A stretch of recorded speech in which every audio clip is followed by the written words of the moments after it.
अब क्या है, हम लोग आज ग्रासलैंड देखते हैं।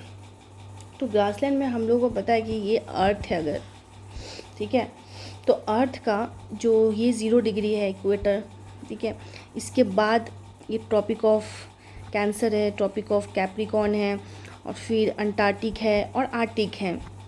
इसमें एक नॉर्थ हेमिस्फेयर है और ये साउथ हेमिस्फेयर है। तो ग्रासलैंड का जो डिवीज़न किया गया ना, वो टेम्परेट और ट्रॉपिकल में किया गया है, ठीक है, टेम्परेट ट्रॉपिकल। आज हम लोग सिर्फ पढ़ेंगे टेम्परेट। तो टेम्परेट होगा वो हमें पता है, इस तरफ जो ये एरिया हो गया वो, और इस तरफ जो ये एरिया हो गया वो टेम्परेट, ठीक है, क्योंकि उसके बाद तो ट्रॉपिकल है दोनों तरफ, सब ट्रॉपिकल है और जो भी है उससे हमको मतलब नहीं है, हमें बस मतलब है कि टेम्परेट है, साउथ में एक टेम्परेट है और एक नॉर्थ में टेम्परेट जोन आ जाता है, ठीक है। इसमें या हमें बस अभी टेम्परेट पे ध्यान देना है, ट्रॉपिकल से हमको कोई लेना देना भी नहीं है, ठीक है। तो ये वाला जो 0 डिग्री है, इसके बाद से ट्रॉपिकल का हम देख नहीं रहे हैं, यानी कि जो इसके आसपास होगी ट्रॉपिकल जो भी ग्रासलैंड, हमको अभी उससे लेना देना नहीं है, हमें सिर्फ लेना देना है टेम्परेट से, जो कि नीचे होगी, है ना, साउथ में और नॉर्थ में। तो वही नॉर्थ के पास है एक और साउथ में भी है ना। तो हम लोग अभी देखते हैं, इसको पहले क्लियर कर लेते हैं और सिर्फ टेम्परेट देख रहे हैं।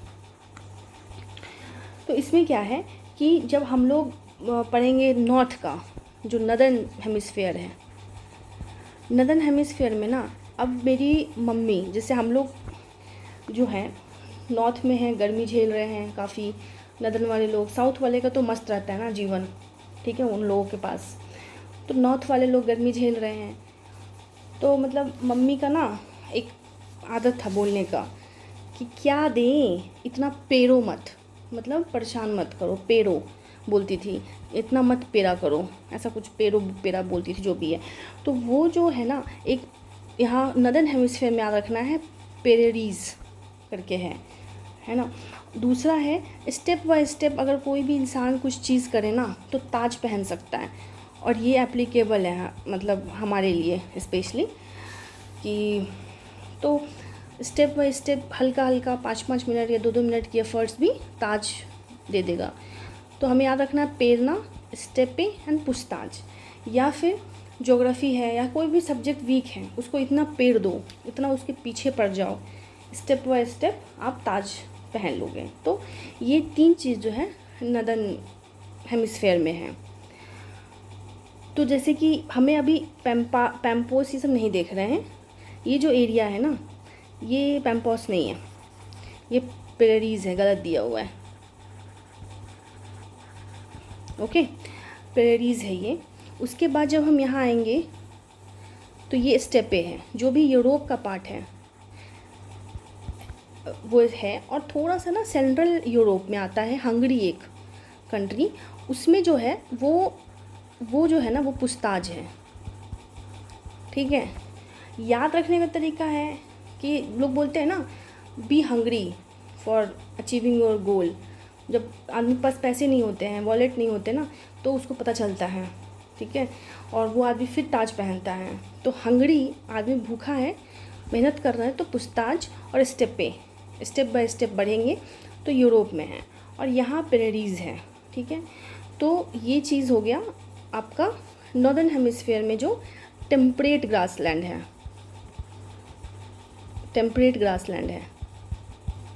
ठीक है। अब हम आएंगे सदर्न हेमिस्फेयर में जो टेम्परेट ग्रासलैंड है ना। तो उसके लिए क्या याद रखना है कि अब लड़कियों को थोड़ा होता है ना, ज़्यादा पैम्पर्स करते हैं, है ना, तो पैम्पोज एक है।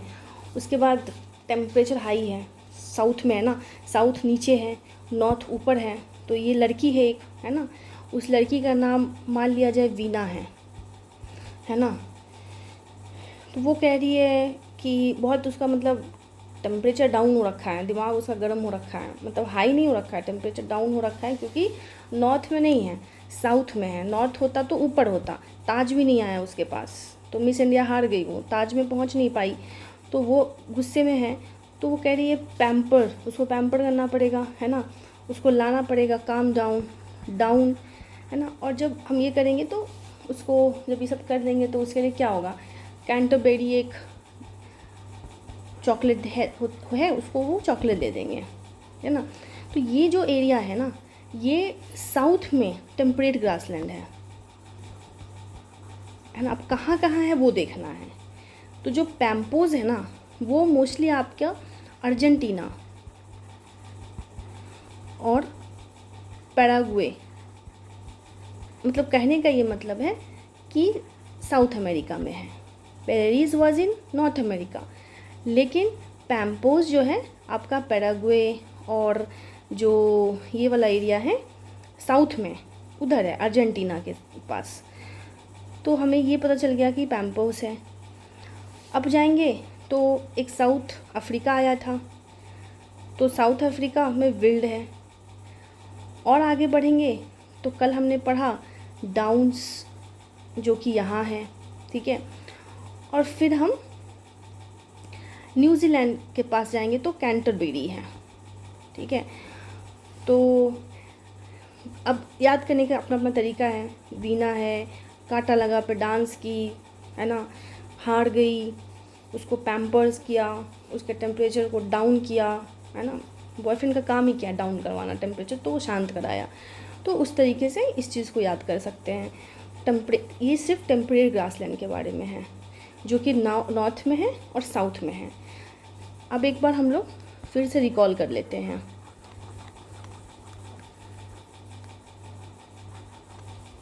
तो नॉर्थ में जो टेम्परेट है वो है ये प्रेरीज है, ठीक है, जो कि आपका बोल सकते हैं नॉर्थ अमेरिका में है। फिर आप आगे बढ़ेंगे, स्टेपे आएगा, यहाँ पे से यूरोप में ही है, सेंट्रल यूरोप में एक जगह है हंगरी, वहाँ पे है पुस्ताज। उसी तरीके से जब हम सदर्न हेमिस्फीयर में जाएंगे तो साउथ अमेरिका में आ जाएगा पैम्पोस, जो कि अर्जेंटीना और पैराग्वे में है।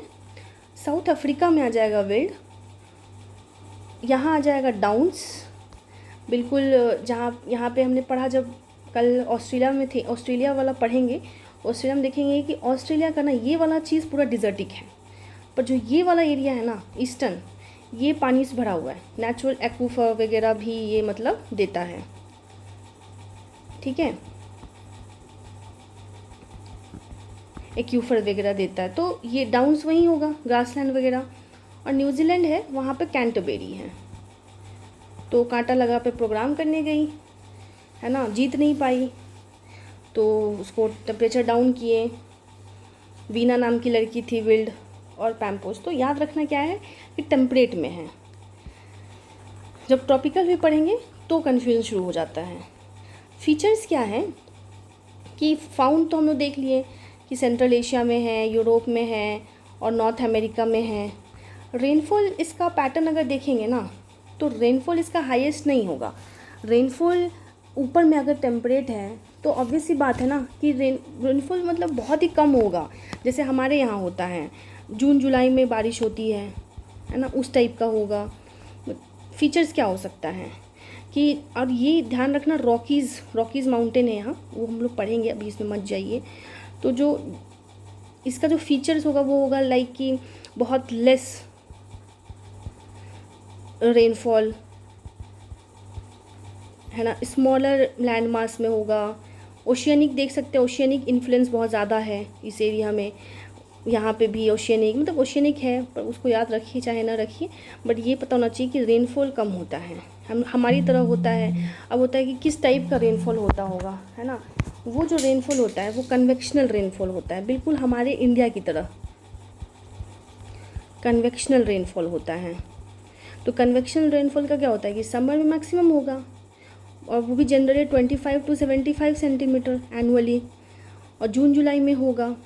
विंटर प्रेसिपिटेशन कम होगा, और अगर विंटर रेनफॉल कम है वहाँ पे, और ये क्या है कि जो अगर पूछा कि ठीक है सब कुछ ठीक है, पर जब हम ट्रॉपिकल पढ़ेंगे, हम ट्रॉपिकल में देखेंगे ना, जो एरिया है ना ट्रॉपिकल में, सवाना ग्रासलैंड, ये सवाना है, सेल्वाज है, ये सब में ना ट्रीज़ तो होती है, ग्रासलैंड भी है, थोड़ा लंबा ग्रास होता है जब हम पढ़ेंगे, जिसको हम लोग जिक्र भी किए थे यहाँ पे कि बाओब जैसा होता है, लंबे लंबे ट्री दिखेंगे, है ना, मतलब हाई रेनफॉल थोड़ा सा ज़्यादा होगा, एलिफेंट ग्रास, स्कैटर ट्री। अभी हम लोग वो नहीं पढ़ रहे हैं ट्रॉपिकल, बट उसका एक फ़ीचर है एलिफेंट ग्रास। तो जो एलिफेंट ग्रास होता है ना, बड़ा ग्रास, स्कैटर ट्रीज़, बाओब ट्री जो होती है, बाओब ट्री, ये सब फीचर्स होती है आपका उसका सवाना या फिर ट्रॉपिकल ग्रासलैंड का। इसके जो पर्टिकुलर फीचर्स होते हैं ना, वो होते हैं शॉर्ट ग्रास होते हैं, छोटे ग्रास होंगे, ट्री लेसनेस। यहाँ पे ट्री ज़्यादा नहीं होंगे, यहाँ पे होंगे। बाओब का देखोगे आप तो वो खुद में एक ट्री है, ऐसे करके बना रहता है वो, तो खुद में एक ट्री है। तो वो सब चीज़ें फीचर्स आएंगे ट्रॉपिकल जब पढ़ेंगे तब, और क्लियरिटी मिल जाएगी। बट याद रखना है टेम्परेट में कि ट्रीलेसनेस उसकी फ़ीचर है, ग्रास छोटी होती है, एनुअल रेनफॉल कम होती है, कन्वेक्शनल रेनफॉल होती है, और शॉर्ट सॉफ्ट लेकिन न्यूट्रिशियस ग्रास जो होती है वो किसकी होगी, वहाँ पे स्टेपे का जो होती है ना, न्यूट्रिशियस होती है। ये जो ग्रासलैंड हम पढ़ रहे हैं वो होता है न्यूट्रिशियस, तभी तो ज़्यादा, मतलब यहाँ पे क्या मीट सप्लाई जो होती है ना, एनिमल रियरिंग, ये सब बहुत ज़्यादा होता है और वेल वर्स्ड होती है ना। हमें पता है नॉर्थ अमेरिका में बहुत ज़्यादा कैटल एकदम मोटे मोटे ताज़े होते हैं, है ना, क्योंकि वहाँ पे न्यूट्रिशियस ग्रास है, सॉफ्ट है, शॉर्ट होते हैं, न्यूट्रिशियस ग्रास होते हैं। तो उस टाइप का चीज़ें नहीं बोलते लोग, कम खाओ बुद्धि ज़्यादा चलेगा, ज़्यादा मत खाओ, तो वो सब चीज़ें हैं, इसलिए बहुत न्यूट्रिशियस। बहुत दूर तो हंगरी वंगरी में तो फेमस फार्म है, ये जो आपका ये वाला एरिया है डाउन्स, ये तो मीट प्रोडक्शन के लिए जाना जाता है। ऑस्ट्रेलिया, न्यूजीलैंड सबसे ज़्यादा अगर देखोगे डेयरी फार्मिंग जो होती है, एक्सपोर्ट होती है जो मिल्क या फिर मीट, ये सबसे ज़्यादा न्यूजीलैंड ऑस्ट्रेलिया वाले लोग करते हैं। इवन मास्टर शेफ़ ऑस्ट्रेलिया जब देखते हैं तो उसमें ज़्यादातर उनकी डिशेस होती हैं वो वही होती हैं, उस पर ही बेस्ड होती है, मीट वगैरह पे, क्योंकि वो वेल ये है ना, न्यूट्रिशियस ग्रास उनके पास है। ये सारे फीचर्स टेम्परेट ग्रासलैंड के हैं, ठीक है। नेक्स्ट में हम देखेंगे ट्रॉपिकल ग्रासलैंड, बट दूसरे वीडियो में।